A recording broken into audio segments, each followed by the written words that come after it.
Alanna Mitchell has been called the world's best environmental journalist, and by the Reuters Foundation no less, back in the year 2000. Originally a business writer with the Financial Post, she later joined the Toronto Globe and Mail, first as a reporter and then as a feature writer on earth sciences.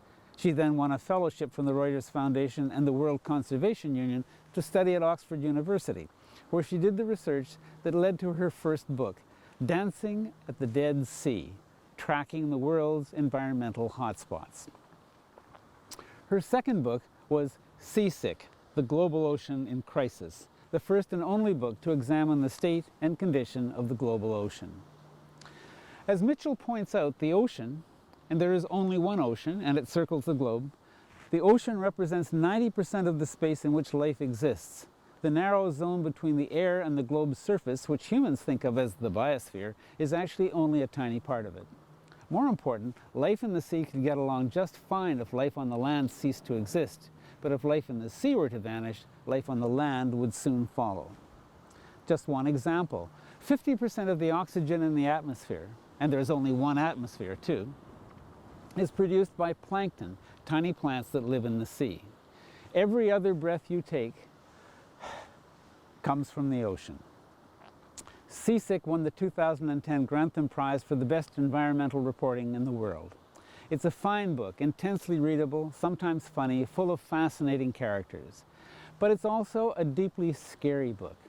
As Mitchell says, the ocean contains the switch of life. Not land, not the atmosphere, the ocean. And that switch can be turned off. Our survival depends on the survival of ocean life, and human activity is damaging it severely. That's what Alanna Mitchell wants you to understand.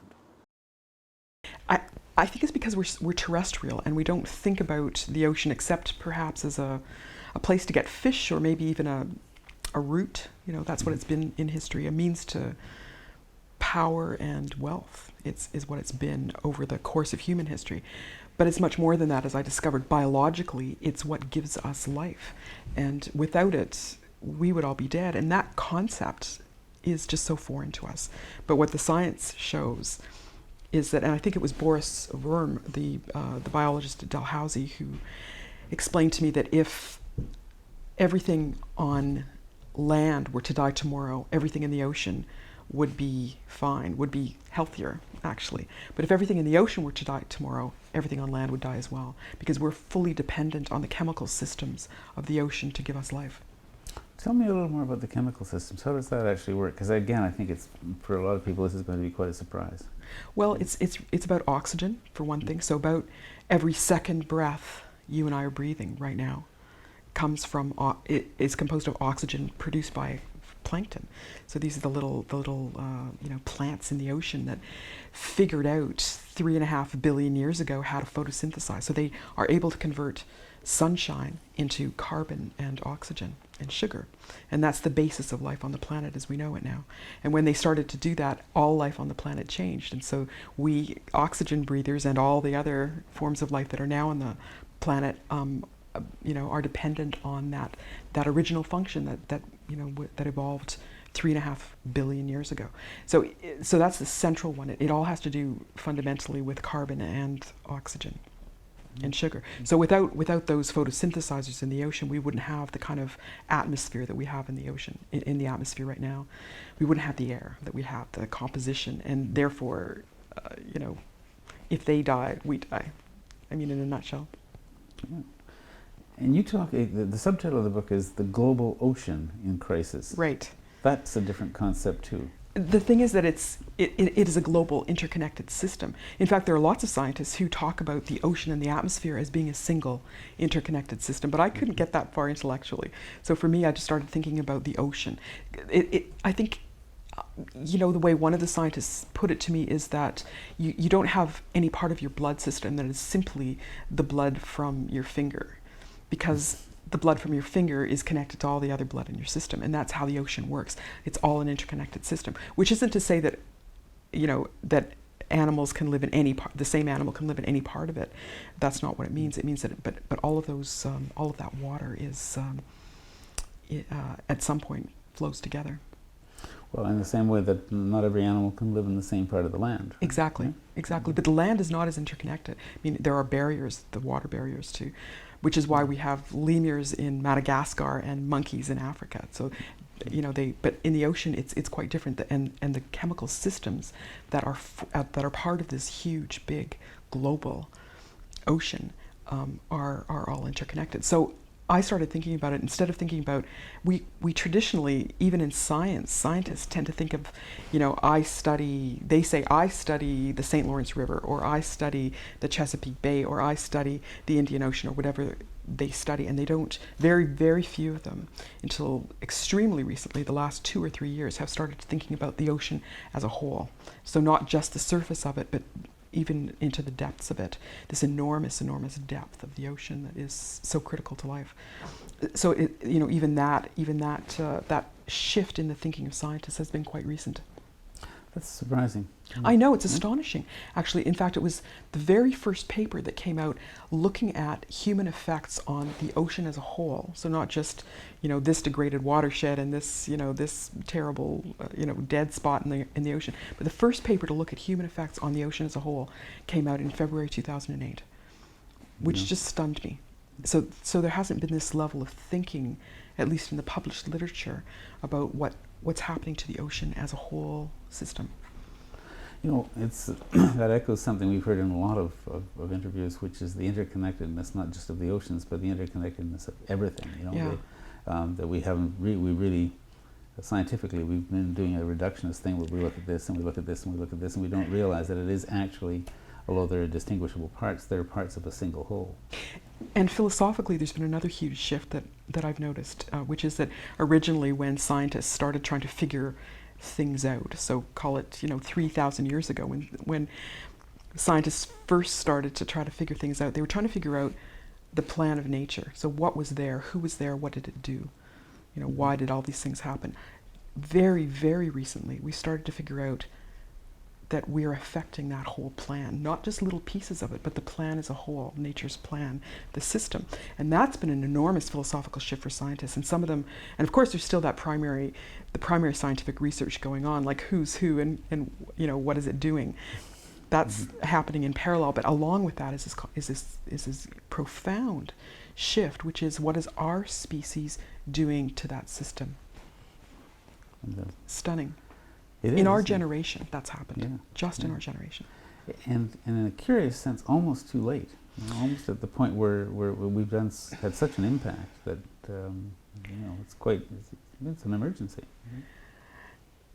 It's the most critical time in the planet's history since we showed up. So in our species' short time on this planet, call it, 150,000 years, this is by far the most critical moment, and we are, frustratingly for me, we seem to be locked in this hubris that tells us one of two stories, each of which is wrong. One is, we can't be important enough to affect this because, you know, it's just us.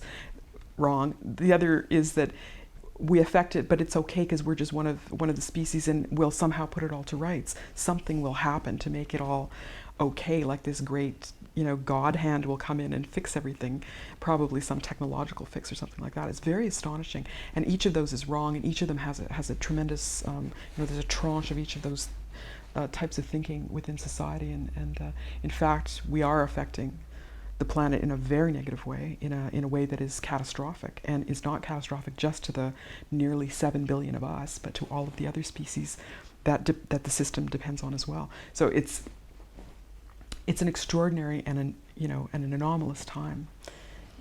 And there's a third story, which is kind of like the biblical story, which is that we're supposed to be running the thing. I know. We are supposed to be on top of it. I know. And that one is another one that's pretty scary. I've actually interviewed people who have said, you know, I talk about extinction, for example, and I've actually interviewed people who tell me that extinction of other species means we're winning.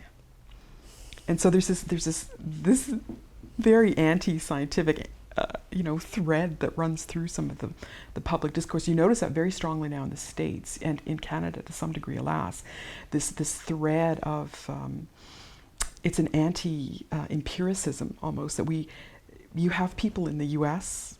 In public office who seem to be refusing to acknowledge the evidence of their own senses, you know, when they're witnessing, bearing witness to some of the changes that are happening at our hand. They're not only are they not acknowledging the scientific principles, but they're not acknowledging what they are seeing. That's remarkable. It's an astonishing phenomenon. I'm not sure it's fully human. I'm not sure it's the best of us. You know, it doesn't seem to me as though it's what we're really capable of. This is the other frustrating thing for me, that, you know, there is all of this evidence out there, and it's very compelling. It's very compelling if you sit and read it. And somehow it's been reduced to this, in some of the public discourse, to this false this false description, as if it's somehow a religion, as if it's a faith system. And to me, it's very much not a faith system. It's, you know, people ask me all the time, you know, do you believe in climate change? And I say, no, I don't believe in climate change. I don't believe in cancer, but I understand that cancer exists, and I'm persuaded by the evidence that it can be fatal. You know, I've seen people die from cancer. I understand that we have things we can do to try to prolong life and to try to eradicate cancer in a single human being system. But do I believe in cancer? No. I'm convinced that it exists. And I feel the same way about climate and ocean change. I don't believe in it, but I've read the science, and it's incontrovertible that they're there and that we can deal with them, and we're not. Well, I want to come back also to the interconnectedness, because when you say they're failing to believe the evidence of their own senses, there are so many ways to kind of come at this or see it and so on. But you did get to the point where you saw the atmosphere and the ocean as a single system. I did, yeah. That's where I ended up. Very hard to describe, though, because it's not just oxygen. Of course, there's also the carbon cycle and the nitrogen cycle. These are all, I mean, and these are the building blocks of life on the planet. That's what we're talking about, and they're governed by what happens in the ocean, because the ocean is not just this surface. You know, people talk all the time about, oh, it's, you know, 71% of the planet's surface, which is true, but it's 99% of the living space on the planet, which is what we fail to see. So when we look only at you know, what's around us, at the trees and the birds and the things that live on land, we have a 1% understanding of the planet, because we're not seeing what's happening in the ocean, and it's hidden. You know, it's this it's like the mysterious kingdom that we never really get into, but it's the power of the planet. Yeah, and it's that enormous depth and volume that it's the depth and completely volume. Concealed. Yeah, it's concealed from us. In fact, we can only almost, we barely can imagine it. It's so profound. And it's, you know, that's why it's captured the imagination of humanity for thousands of years. Well, and you pointed out when you went down in the submersible, you're actually seeing things that no human being has ever seen before at a depth of, what, 3,000 feet? 3,000 feet. Yeah, we saw part of the planet no one had seen before. Yeah. It was very humbling. Really was. Extremely humbling. And to think that there's so much more there that no one has seen. No one has clapped eyes on. Tell me about the evil troika, because the ocean, I guess before we leave that, one of the things that you tell very very beautifully in the book is about the sort of the exchange at the membrane between the earth and between the air and the sea, and the way that, you know, heat and chemicals and so on moves back and forth between them. That's quite a beautiful thing, it seems to me. It's actually extraordinary. It took me quite a while to figure it out. But what happens is that there's a molecular exchange at the surface of the water and at the bottom of the atmosphere, and they're always exchanging heat, chemicals. It's this thin membrane, and I came to think of it as very similar to what happens in our lungs. So in our lungs, there's an exchange of gases and to some degree heat from what we breathe in into our bloodstream and then back out again, and it's a very similar phenomenon that is happening on a much larger scale with every molecule that interacts at the surface of the ocean across the whole body of the planet. It's fascinating. It is massive and totally invisible and Totally more or less invisible. unknown to us until quite recently. Very much, Mhm. very much. But that's the route by which Yes. the stuff that we put into the air gets Yes. into the sea. That is the key to the issue, is exactly that exchange across this membrane of the ocean and the atmosphere. That's what's happening. So what's happening is that as we, I mean, there are many issues going on with the global ocean, but the central, the evil troika that you talked about, have to do with carbon. So, and it's similar to the issues that are happening in the atmosphere, connected. But in my own mind, I think of climate change, global climate change, which is caused by too much carbon dioxide trapped in the atmosphere. I think of that as the primary cancer site in the planet, and I think of what's happening in the ocean as the metastasis site. So it's actually gone so much further than just affecting the atmosphere that it's metastasized to the ocean. So it's much more serious, much more grave. And so what's happening is that as we dig up fossils from millions of years ago, the carbon that is in their bodies, just like the carbon that's in your body and my body right now, the carbon that was in their bodies is from yesterday's system. And as we dig it up and burn it, we call them fuels, that carbon, that ancient carbon, is going up into the atmosphere. It's not the burning that's the issue, it's the fact that the carbon is going into the atmosphere that's the issue. And so as it goes up into the atmosphere, it's collecting in the atmosphere, as we know. So we've got this enormous surplus of carbon in the atmosphere. And carbon's job in the atmosphere is to hold heat against the body of the planet.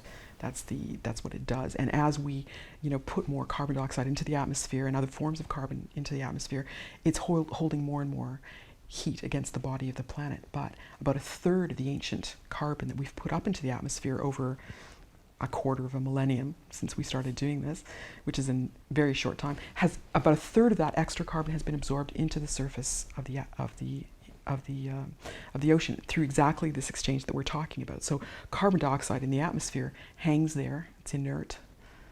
In the ocean, as it crosses that membrane, it becomes chemically reactive. So it actually reacts with water to form carbonic acid. And we put so much carbon dioxide into the atmosphere through burning fossil fuels, and so much has gone into the ocean that it's created enough carbonic acid to change the pH of the global ocean to depths we know for sure that it's changed it to about 3,000 meters. So that's, I know, across the whole surface of the planet. It's stunning. The whole surface of the ocean, probably deeper as well, but it's very hard to measure.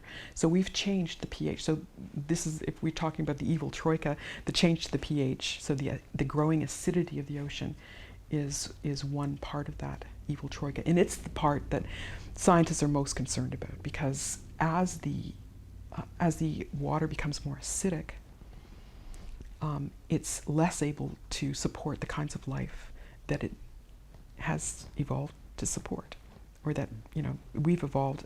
Forms of life have evolved in the ocean because the ocean's chemistry has been stable for something like 55 million years or more.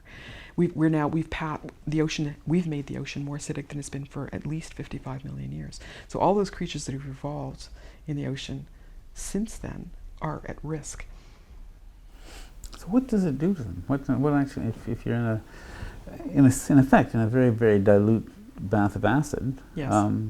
As opposed to Over time. Yeah, what does it actually do to those creatures? How does it interfere with their lives? There are a bunch of ways that scientists have identified, and bear in mind that this is a newly discovered phenomenon. So the first paper on this came out in 1999. So we're talking about a 12-year-old phenomenon. So there's a great race across the planet among scientists to try to figure out exactly that issue. But what we know so far, what scientists have been able to publish on and talk about so far, is a bunch of things. Probably the most critical that they know of right now is that as the ocean becomes more acidic, calcium that is contained in the ocean, dissolved in the ocean, is less available to creatures to use. So the ones that need calcium, and think of all of the creatures that need to build shells and bones and teeth. Think of all those plankton that have calcium carbonate shells, the ones that are producing our oxygen. All of these creatures are not able to use calcium in the same way that they have been able to. So they're having trouble. They're having to use up more energy, more of their life's energy, building these things, or in some cases, they're simply not able to build them at all. And as we put more carbon dioxide into the atmosphere, and as the ocean becomes more acidic, because those are linked, you know, the more that goes into the atmosphere, the more acidic the ocean becomes, these creatures will be less and less capable of making calcium carbonate shells and bones and teeth. Eventually, the ocean will become acidic enough that it will simply begin to corrode these shells. And we're seeing that already in the Arctic Ocean and in the Southern Ocean, because those are colder and they absorb more carbon dioxide, and therefore they are more acidic than other parts of the global ocean. Wow. And the other thing that it does, I mean, that scientists are already aware of, is that it seems to affect very badly the internal chemistry of certain organisms. So there are some creatures that, you know, they can't maintain their own internal chemistry when the external chemistry is so altered. So their digestive systems fall to pieces, their reproductive systems fall to pieces.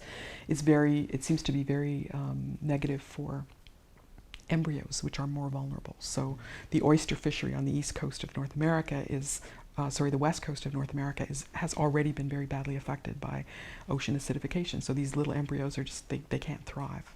So those are just some of the things. I mean, what we're talking about is, you know, pH is a fundamental descriptor of, you know, a life system. And when it alters, it's, you know, a whole bunch of, it's like a knock-on effect, a cascading effect. We're not exactly sure what else will shift. Some creatures are going to do fine. Some creatures will survive and do well. And there have been some studies that have shown that, but there are many, and it's unclear which ones, that are not going to survive. I think somewhere in the book you say that what we're learning is that biology is a function of chemistry. Absolutely. And if you change the chemistry, you're going to change the biology with with results that are impossible to predict. That was my, and we've seen this happen. I mean, scientists who've been able to piece together the history of the planet have looked at the other. There have been 5 mass extinctions in the history of the planet, and we seem to be entering the 6th, which is man-made. But in each of those other 5 mass extinctions, you know, one of the things paleontologists have been able to piece together is that ocean chemistry went awry somehow, usually because there was so much carbon dioxide in the atmosphere that the ocean became acidic, or there were dead zones, or, you know, there were. So this is fundamentally connected to the ability of the planet to support life. So dead zones brings us to another. One of the other three. The second of the 3 evil horsemen. Yeah, And, exactly. Tell me about the dead zones. Dead zones are chunks of the global ocean in coastal areas that have little or no oxygen. So there are 407 that we know of, that we've described scientifically in coastal parts of the ocean. When I finished writing my book 2 years ago, the number was 200. By the time I finished the edits, it was 407, which is not to say that they double every few months. They don't. They double about every 10 years, you know, at a minimum. But the scary thing here is that, and usually they're caused by things like, you know, too much fertilizer. The one I went to see that flows into the ocean and you know, causes an algal bloom. The one that I went to see is one of the largest in the world. It's in the Gulf of Mexico, and the year I went there, it was 15,000 square kilometers in area. No idea about the depth, because that's never been measured. In some places, it goes right from the bottom of the seabed to the top. So that entire portion. But that very voyage was measuring the depths to some extent for the first time, eh? We were trying to measure the depths, but nobody's ever actually done a volume, you know, done a volume measure of these things. We only, you know, it's only an area measure, so it's not complete. But this particular one in the Gulf of Mexico comes every spring, goes away every fall. Comes every spring because farmers up and down the Mississippi watershed use fertilizers on their plants. A whole bunch of the fertilizer, which is of course a product of fossil fuels. So these chemical fertilizers, synthetic chemical fertilizers, go into the watershed, run down the Mississippi, and put a tremendous amount of synthetic fertilizer into the ocean water. What happens then is that the ocean plants are fertilized, and so we get all these huge algal blooms, and they're massive. They're absolutely massive, and then these things die. These little algae that have nothing to eat them, nothing. There's no predator there to take care of this.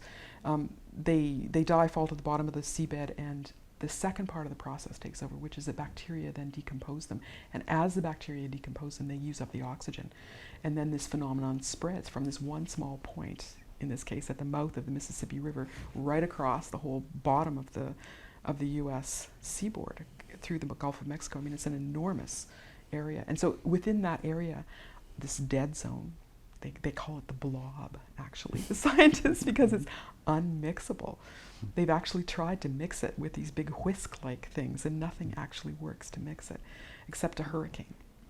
So throughout this whole big, huge swath of the coastal ocean, nothing can live. Like, even the microbial structure is different, but there are no fish. It's on the bottom, it's a graveyard.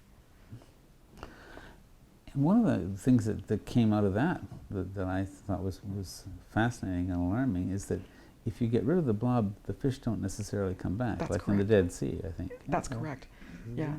So it can alter the assemblage of life for forever. Yeah. Because in so many situations, if you have a really bad situation and you correct it, life is incredibly resilient to come back into those spaces, but this seems to be an exception to that. So far, that seems to be true. Given enough time, probably, life would reassemble in its original. But in the decades-long experiments they've done, when these dead zones have vanished, creatures don't necessarily come back. And the other profoundly frightening thing about dead zones is not just their number. It's the fact that 3 of them, we know that there are 3 that are caused not by, just inputs, so synthetic chemicals causing these algal blooms. They're caused instead by the same phenomenon sparked by climate change. So we know we have 3 of them off major coastal areas, 2 off the coast of Africa, 1 off the coast of North America, that are caused simply by climate change. And the scary thing there is that you can't tell when those will spread and where they will go. How is it caused by climate change? What's the mechanism there? The mechanism is it causes an algal bloom, but what happens is that the current structure changes and the temperature of the water changes enough so that there's all this extra food that comes up from the bottom, where it's, because algae, given the right circumstances, could take over the world, right? I mean, but there are limits in a balanced system to how many algae, how many phytoplankton can survive. When you change one of the parameters there, so when you change the minerals that they need, for example, which is what's happening with these upswellings that are the result of the climate change induced current shifts, you get extra food for algae, and then they go crazy, and then you have the same dead zone phenomenon that's caused not because of extra chemicals that are put in, but because the currents are upwelling all of the minerals and things that algae need to thrive. That's really a scary example of an unexpected consequence. No one expected this. No. And again, the paper that came, the one off the coast of Oregon, it's bigger actually, Oregon, Washington, was only written about in 2008. The other 2 they had known about earlier, but these are in huge, big current structures of there are only 4 similar current structures in the global ocean. 3 of them have these massive dead zones. And these are parts of the global ocean that should be absolutely teeming with life. They historically have been, these enormous, they're nurseries. They should be thriving, and instead they're dead.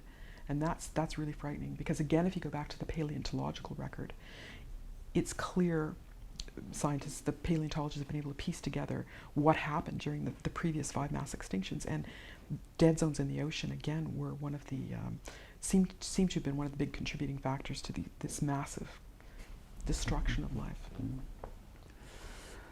It's scary. Yeah. Well, it's all scary, and it's interconnected, and Yes. and I think one of the things that your book really not only does it say it and sort of indicate it, but it sort of evokes it, is the sense of how little we really know. That's, this stuff has been going on for a long time, and we find out about it in 2008. I know. You know, and so what have we not found out that we're going to find out in 2015, 2020? That's precisely right. That's absolutely right. We just this is just the the tip of the proverbial iceberg. This is just what scientists happen to be studying right now, that they happen to have figured out. But what else is out there? You know. And the third member of the troika is temperature. And that brings us to phenology. Right. Tell me about phenology. Well, this is linked to the third element of this evil troika, which is heat. So I'll go back a little bit before I answer the question, but one of the other things that we know is happening is that as all of this extra heat is trapped against the body of the planet by the extra CO2 in the atmosphere, we know that only, we keep talking about how, how that's altering climate and altering patterns of climate and things like that. And that's been, a big part of the public discourse over carbon dioxide emissions. What we hadn't figured out until fairly recently is that 80% of that extra heat is not trapped in the atmosphere, it's absorbed into the ocean. So for decades, scientists were saying, oh, isn't it wonderful? Isn't it terrific that there's the ocean, our big buffer, absorbing all this extra heat, and it's saving us from too much climate change. Now that scientists have realized that it's actually raising the temperature of the global ocean, very slightly so far, but enough so that it matters. So it's about 0.1 of a degree Celsius across the whole surface of the ocean, and it goes down deeper as well. And that sounds like a tiny amount, but of course in some parts it's much, much larger than that. And so that's where this phenomenon that you just talked about comes in. And what happens is that there's mismatch. So creatures are, the whole system in the ocean is this very robust and fantastical dance of life. And when a piece of the system shifts, like temperature, which is a fundamental thing, shifts, it means that the dance of life shifts as well. So what we have now is creatures moving from warm water north or south to cold water. So they move away from the equator and toward the poles as a general phenomenon. And as they move in smaller numbers or different numbers.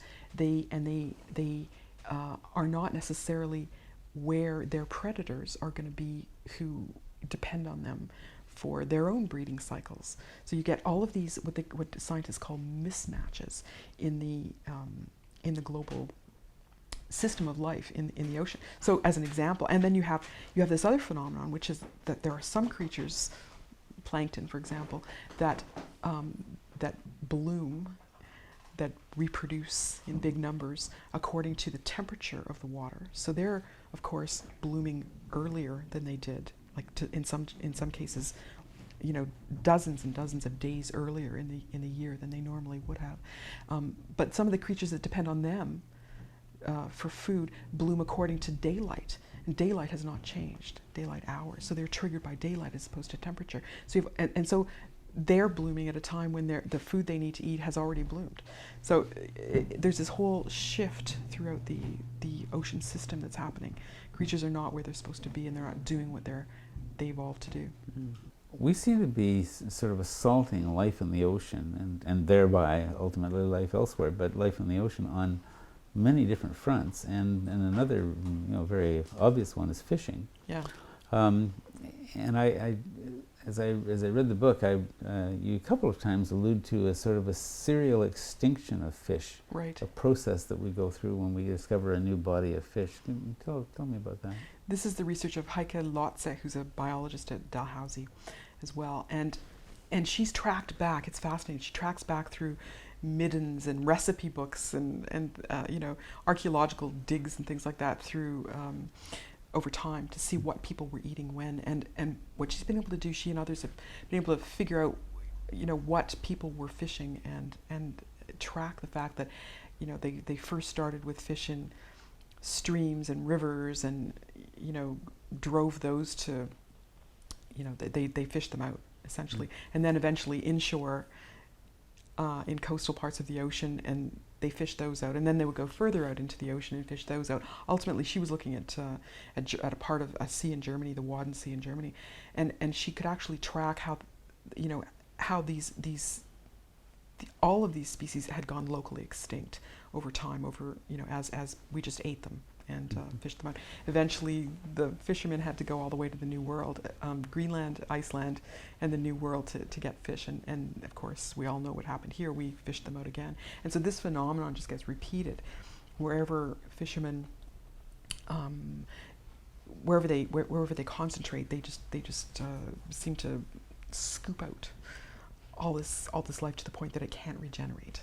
And we're seeing that happen, serially across the global ocean. What's happened, the big phenomenon that she points out is that 50 years ago, after the Second World War, we figured out how to use radar and sonar in the ocean, and so we're able to, and we have bigger boats and more sophisticated technology, and you can actually track how that has led to this massive fish out of many of the large species in the ocean, to the point that now even the open ocean has been colonized, and even deep parts of the open ocean have been colonized. Staggering. It's stunning, and it's happened very fast. Yeah. I've actually been reporting on the cod part, watching the East Coast cod fishery disappear, and it's all happened in my professional lifetime, more or less. Yeah. And we told ourselves we couldn't do it. That's the thing, that because so much of this phenomenon has to do with the stories we tell ourselves about what our effect on everything will be. That's what fascinates me. So we've told, I remember hearing, if we keep fishing, we'll always find another cod. And going to other parts of the world where they said the same thing, in effect, where, we could see with our own eyes that we were, causing species to vanish. And yet we have this belief system that if we keep looking, we'll always find another one. That somehow the resources of the planet will be inexhaustible for us. I remember being told that as a kid growing up in the Pacific Northwest in this fantastic coastal rainforest, and being told that it was really impossible for us to cut it down so so quickly that it wouldn't regenerate. It would always be regenerating at a rate that would keep it there for us. It's the fable. Absolutely not true. It's the fable of inexhaustibility, and we tell ourselves this fable, and we seem to believe it, and we hear it now. Of course, in the whole discourse about climate and ocean change, it's the exact same phenomenon. Fable is the word, isn't it? Mm-hmm. Now, does the very act of ocean fishing tell us that we're at the end of the resource globally? Is that an implication of this sequence that Heike Latza has described? Yes, that's exactly what it means. Yeah. This will not continue. This is one of the, one of my great stomach aches as I researched this book, was to think about the people in the world, the billions of people in the world who are dependent on fish for protein. And these are not the ones who are going out with the great, fishing trawlers and, making millions of dollars on this stuff. These are the people who are doing artisanal fishing to feed their families, and those fish are vanishing. Now, the final stage in all of this is farming fish. Right, which makes sense. So they, having now exhausted the supply in whatever body of water we care to be talking about, yes, the last stage of it is aquaculture, and that's since the Middle Ages, which I didn't realize. Right. Not on the scale it's on now, though. I mean, now, as I understand it, the most recent reading of statistics is that more than half of the fish on the global plate is farmed. So in our lifetime, fish has gone from being mainly wild to mainly farmed as a global phenomenon, which is stunning. But it is the next logical step, and there are lots of biologists who will argue that it's the only logical step, that it's the natural progression, and that we ought to be spending much more time farming fish than catching it in the wild.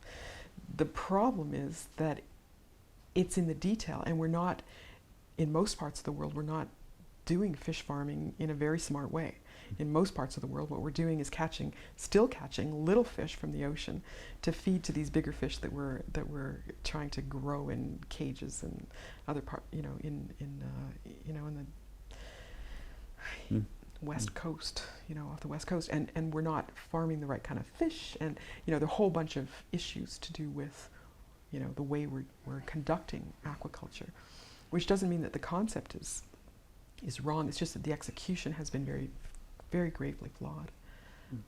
Well, you've seen some of the worst of it. You mentioned in Asia that it's equivalent to slash and burn agriculture, but Right. and you've also seen some of the very best of it. So tell me, what's so bad about the slash and burn things? What are they like? Oh, well, what's happening there is that they're just, this is all up and down the coast of well, in many parts of Asia, but China is the particular example. They're destroying mangroves in order to put in, aquaculture cages, and often it's shrimp. That's one of the same thing happening in Thailand. But again, the execution of it is so poor, and they've used the wrong, they're not using local shrimp in the case of shrimp. They're not using local shrimp, they're using shrimp that have come from another part of the world, and so they're not very hearty. So they get sick, and then the farmers have to spend a whole bunch of money on antibiotics, and it's because it's just farming these things without really thinking about the future. The fouling of these parts of the coastal ocean is absolutely tremendous. I mean, I've heard it described as like some of these I've heard it described as shrimp living in water the color of espresso. It's just very, very fouled, and there's nothing to use up that to convert that shrimp waste into food for something else. It's not part of the system that they've envisioned there. And of course, what happens is that the coastal the waters become so foul that eventually they can't be used, and so you have to sort of move away to another part and slash another mangrove and use it up. And one of the statistics I remember from doing the research from the book was that, a farmer could convert his mangrove plot of land into a fish farm and get 10 years worth of income from the fish farm in the first year. But the fish farm would only last for 2 or 3 years, and producing less and less each year. But at the end of it, he wouldn't have a place to grow rice, and so he wouldn't have a living at all. So it's very short-sighted cashing in. Mm-hmm.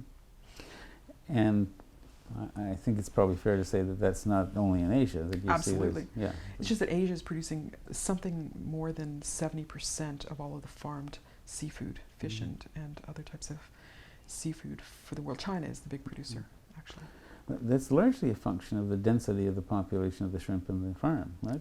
Yes, and the throughput of water, and I mean, there are also some shrimp farms that are part of a closed loop system, so they get fed by plankton and other types of sea life that so the fish, the shrimp eat those. The shrimp waste is used to feed other types of creatures. So there's this, it's a closed loop system that is self-sustaining, and that's the ideal. Mm-hmm. That's rare because it's more expensive and it takes more thought, and it's just harder to arrange. Mm. But it is possible to do that kind of thing, and then that would be a better solution. Mm. But you also saw some very good aquaculture in Australia. I saw an example that was stunning. It was a kingfish, and what amazed me was the rules. It was a part of a state in Australia had put in to try to protect the waters. And I mean, the thinking was that they wanted not the equivalent of slash and burn agriculture. They wanted aquaculture that would last, that would actually drive the economy over time, which seems to me to be quite smart and quite unusual in the global picture. They said if we're going to do it, let's do it right and have it last. Makes sense. And so they insist there in that part of Australia that that farmers only fish that actually live in those waters. So they have to be indigenous, which is completely the opposite of what we've done in Canada. In Canada, we've got Atlantic salmon being grown in cages off the coast of BC, and they're not native to, they're not Pacific salmon, they're Atlantic salmon, and they shouldn't be in those waters, and they don't thrive there as well. So in this part of Australia, they can only have indigenous creatures. They have to be, in a density that will allow for their waste to be taken up naturally by the flowing waters in the part of the ocean. They can't endanger other creatures, and as a result, what's happened, because they put in these very, very stringent guidelines and they adhere to them, as a result, they use very few antibiotics on these creatures. the fish are healthy and the ecosystem seems to be healthy. And they're not in parts of the ocean that are already degraded. They're in quite pristine parts of the ocean. So it's you don't have all this sort of human waste and other shipping waste and all sorts of stuff going into the water. It's they just farm kingfish, and it seems to be quite successful. The points at which the Australians seem to get things very right. I think they have a provision, if I remember rightly, that provides that their government ministers may not override scientific advice. That, oh, really? Yeah, that they have to listen to the scientists. Well, here we fire them or muzzle them, But We absolutely do. yeah. We are there's a distinct anti-scientific bent in some of our political system right now, and it's precisely the wrong time to do that. Wouldn't be so bad if it weren't such an urgent situation. So when you add all of this up, and you wind up with something that's called positive feedback. Yep. Yeah. What's positive feedback? It's How does that look? It's a self-feeding loop. So what you've got is, if you think about the evil three, the evil troika, each of those on its own is dreadful, and when you put them together, they're greater than the sum of their parts. So each one feeds the other. Each one degrades the ocean to a greater and greater extent. For example, in the case of the overfishing that's happening, when you take out that much of the living, of the life in the ocean, you impair the ocean's ability to maintain its own chemistry. So we're adding insult to injury at every point. So if I started thinking about the ocean, the global ocean, as if it were a patient I had sent to the doctor. So if you send a patient to the doctor, they do all these vital signs on the patient, and you try to figure out, like they do with us when we go to the doctor, what's your heart rate, what's your cholesterol, what's your, all of these kinds of things. If you do that with the ocean, in every single case, without exception, the vital signs are going in the wrong way. So all the trends are wrong. And that takes us to the word apoptosis. You did a very careful reading of this book. Well, it's a very striking concept, and I'd never heard the word before, but apoptosis, tell us about that. Apoptosis is our cells within our body have the ability to kill themselves when they get too sick.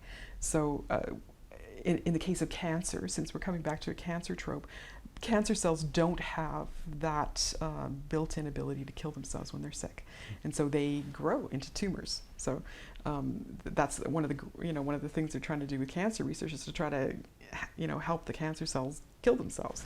They have a natural ability. So one of the concepts with the ocean is that maybe it's getting to the point where it's just so sick it will die and start over. Well, and you talk about that too as where the system sort of stops trying to recover from what it's going through, right, and simply flips to another state. It flips to another state, and that's the worry with. That's what scientists think happened in the previous 5 extinctions, was that instead of trying to continue to heal yourself, it's like with cancer in a human body, it gets to a certain point where the body simply doesn't begin it cannot fight the disease anymore. And so you go to another state, you die, and then you become part of the earth again, and it's part of the cycle of life. And there is concern among some scientists that that's what's happening now with our planet. There's still the elements of life there to take, so some life will exist, just not life as we know it. Yeah, it'll be a very different planet. I mean, Bill McKibben says it is a very different planet already. And, well, it'll be a different planet the way it has been every other time there's been a mass extinction. Yeah. So a little tiny, there's these refugia, these little tiny pieces of life that survive. From which the system rebuilds itself. Precisely. But not the same. It's never the same. The dinosaurs don't come back. The dinosaurs do not come back. Yeah, but something else does, us. And this time, frightening sentence you had. The planet is slipping into biological and evolutionary unconsciousness, a point of no return, a switch. And at another point you say the switch of life is in the oceans, and that switch can be turned off, and our hand is on the switch. Yeah. That's the heart of the book. That's the heart of the book. Yeah.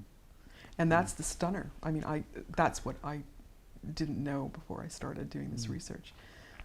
And it's that point that policymakers all over the world are not grasping.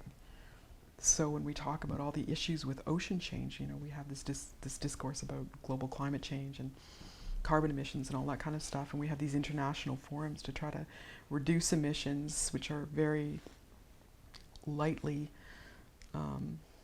successful. The whole concept of what's happening to the global ocean and the carbon connection to the damage in the ocean is not being made. So in all of the international discussions about curbing carbon emissions, the dangers to the ocean are not part of the discussion. They're not on the table. Yeah, that's a scary concept. And so you get to the end of the process of learning about all of this, and you come to realize how profoundly the ocean is affecting us. Right. And when it all really comes home to you, you go to bed for a month. I do. I do. Just terribly depressed. Yep. And then there's a point where you find yourself flooded with hope, quote, flooded with hope. How does that happen? Well, I did get to the end of the research, and I couldn't go on. I just thought, you know, why do another book? Why kill more trees? You know, it just didn't make any sense to me. And I thought I probably wouldn't write the book. And I had one more, and I had done 12 journeys at that point around the world over 2.5 years, you know, piecing together the money to do all this travel and all this work. It was really a struggle. And I had one more journey that I had set up and I just didn't know if I could go. I just simply didn't know if I could go. And I thought to myself, oh, you know, don't be an idiot, just go. And so I went on it, and it turned out to be the most profound journey that I've ever made in my life. And it was, I had wanted, early on in the book, I decided that I wanted to go as deep as possible into the ocean, not just diving, you know, in a scuba suit and all that kind of stuff, but I wanted to go really, really deep. And that meant finding a scientist with a submersible who would take me really deep. And I finally found one. And you're afraid of water. And I'm afraid of water. I'm terrified of water. Yeah, you know, that was a personal struggle throughout. So I finally found one, and so this journey was set up, and I thought, okay, I'm just going to get on a plane, I'm going to go to Florida and, you know, get on another boat and get into the submersible, and all the time the whole time I wasn't even sure I could do it, but I did. I got on the ship. The first night, the scientist pointed to me, Amy Wright, her name is, and she pointed to me and said, okay, Mitchell, you're the first newbie who's going to go down into this submersible. This submersible is tiny, right? It gets a little tiny. I had decided deliberately not to research it too much, because I thought if I do that, I'm going to back out. So I get up, I don't sleep all night. I get up in the morning, and there's this, you know, this contraption on the deck of the ship, and it's big enough for 4 people in total. And there's a big sphere at the front where the scientist Amy Wright and her pilot are going to be, and they're going to be able to see things, and they have these big lights, and they're going to pick up creatures from the bottom of the ocean and bring them to the top. And then I'm going to be in this little back capsule that's aluminum. Think of 2 bathtubs, one on top of the other. It's this little tiny capsule at the back with the engineer who's keeping us all alive in this thing. And I just was absolutely terrified. I mean, I did not think I could climb the ladder and get into this thing, but I did eventually.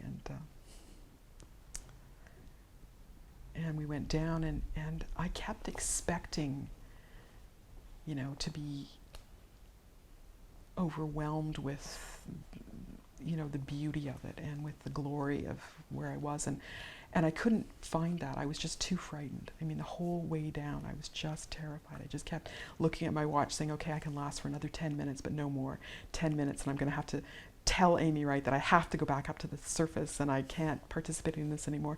And so I just kept I was doing yoga breaths, you know, like trying to make myself calmer. And I finally got to the bottom, and the wonder never did overwhelm me. I mean, I was taking notes the whole time, but I was too terrified. I was too immersed in, I mean, at this point, I'm not worried anymore about the fate of the planet. I want to get back to the surface. That's all that it's taking up my entire brain, you know, all my brain space. Anyway, in that, maybe because I was pushed to this very extreme limit, for me, emotionally and intellectually, I had this epiphany while I was down there, which really had to do with, and that's where this flood of hope came. And it had to do partly with this sense of time, and with, I remember talking to Roberta Bondar after I came up, the astronaut, and she explained to me that astronauts have this sense as well. When they're pushed past this limit, they often go into this very abstract place, and that's where I ended up going. I went into this extremely abstract place where I finally understood time as I finally understood that time across what I think of as linear time actually happens all at the same moment. So I could somehow finally see all of the history of the planet in that single moment, and it liberated me. And it sounds really flaky and hard to understand now, but I've been thinking a lot about time, because all of this only matters, all of the stuff that you and I are talking about only matters if you think about time as linear alone, right? If it's only linear, and if we only think that we live in this moment but not all the other moments together, then we can just feel free to ignore everything else, right? We can just say, it doesn't matter. If we only think that, but if we understand time to be part of this continuum, and we know that we actually can make a difference in it, then it seems to me that we are given the great gift of being able to do something about it. And so that was when I got this huge flood of hope. That's a wonderful experience. It was life-altering. I literally have never been the same, and I've never gone back into the despair.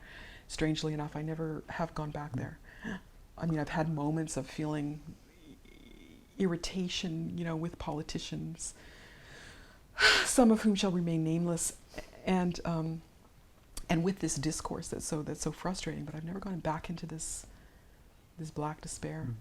Well, you make an interesting comment in the very process of that again, I think very few people know or understand, which is that the ocean is made up of many different bodies of water, all interleaved and passing one another and rubbing up against one another and rising and sinking. Right. And they're all of different ages, and they're all from different places. So you literally are floating in a non-linear bath of time. Absolutely right? true. Absolutely true. And I had never seen it in those terms until I was there in the submersible. And it just seemed to me to be, I just had this tremendous hope in our species. We have the ability to see that, to understand that. No one else does. We have the ability to, and if we can understand that, if we can understand our own power in that, the logical next step is that we have the ability to alter our own actions. And again, I'm hearing that over and over again in these interviews. We have the ability. We don't have the imagination and the will, or we don't have it yet. But the problem is not out there. The problem out there is serious, but the really desperate problem is in here. It's a cultural issue. Yeah. This is no longer a scientific issue, not a political issue. This is a cultural issue. This is what are we prepared to do as a species. And the conversation that we need to have is a species-wide conversation, not these little tribalistic conversations that we are having now. For instance, in the Kyoto Protocol discussions and all the others that are happening, we need to think about it as survival of our species. What will happen to us? And also to sense ourselves as being only one species. Yeah. Which is, I think, very hard for a lot of human beings to do. Yeah, very hard. You talk about the need, and we've just been saying exactly the same thing, the need for massive changes in belief systems. Yeah. And as I was reading through that part of the book, because I thought where you came out was really absolutely fascinating, and as I thought to myself, I wonder if the kind of learning that we're talking about, the kind of change that we're talking about, requires some kind of a profound emotional experience, such as what you're talking about. This is not an intellectual matter. This is something about religious or just apprehension of reality, or it's a change in consciousness that probably is driven by an emotional impact that's profound. You're probably right. And how do you get that? I mean, the hitch in our species is that we're capable of all this abstract thought. We're capable of the imagination required to understand the problem and the solution, but we're still mired in this survival mentality. So most of us just get up every day and we just have to get the kids out the door to school, and we have to get the dinner on the table, and we have to make our living, and we have to pay our mortgage, and our so most of us are focused on simple primal survival for most of the time. And yet we as a species are capable of this other stuff, but we seem to be mired in this in this, how do I make it day to day? And until maybe that is threatened somehow, that we realize that we simply won't be able to make it day to day, that maybe that's what it'll take. I hope it doesn't take that. I hope better for my species. I hope that we can just logically understand the issue and then bring all of our creativity to it, all of our imagination, and just say, okay, let's deal with it. And I can misquote Ronald Wright a little bit, but Wright, and the second part of this phrase that I can't remember accurately, but the gist of it was that we are Stone Age hunters with nuclear weapons. Absolutely. And That's absolutely that somehow this is the time we have to grow up. We have to be, I think of it as this is the time we have to be fully human. This is the time we have to use our full human capabilities and bring everything to bear on this. And instead we're being dinosaurs in a most literal sense. We're using this reptilian part of our brain, not the big human part that allowed us to get where we are. Instead we're still using this reptilian dinosaur brain and acting as if that's enough. And at our time in the planet's history, it's not enough. We need to use the fully human part of the brain. We need to be able to dream. We need to be able to understand what's missing from this picture and how we can make it right. It's a profoundly moral time. And we have done it. There are things that like the whaling thing, Yes. like the trade in endangered species, like Yes. the ozone layer, where we have momentarily grasped what we had to do. We do this in all sorts of areas of our lives that are not about the planet, that are not, like we do that in our education system. We decide that, like globally, we want an education system that will try to, lift people from the Stone Age to the nuclear age or whatever. We want people to learn. We are able to put in place systems that will make that happen. In the health system, it's extraordinary what we've done to try to eradicate some of these global diseases, to try to make our species healthier, and we've succeeded. The length of the lifespan of the human individual on the planet is has trebled in the last century. So we've done a lot of things that are long-sighted. It's not that we're not capable of long sight. And then finally, it seems to me the missing piece that you really point out is the piece about story. Yeah. And the kind of stories that we tell ourselves and obviously we must have told ourselves a story about health, that it's possible to be healthier, it's possible to eradicate diseses. Right. We're capable of doing it. That's the story of us as heroic adventurers in the field of health. Right? Precisely. And we could do the same thing. It strikes me that the time is now for us to write a completely new story about climate and ocean change, which is not this story that, oh my God, we're going to die. Oh my God, it's a terrible situation and that's it, let's all give up. This is the dance of death. It's not the dance of death. This is a story of tremendous triumph. This is, how about instead telling ourselves that we can do it? That this is the greatest challenge we could ever face as a species, as individuals within the species, as nations within the union, that somehow this is a story that in which we will triumph, not the opposite. Alanna Mitchell, author of Seasick, The Global Ocean in Crisis. For The Green Interview, I'm Silver Donald Cameron. See you next time.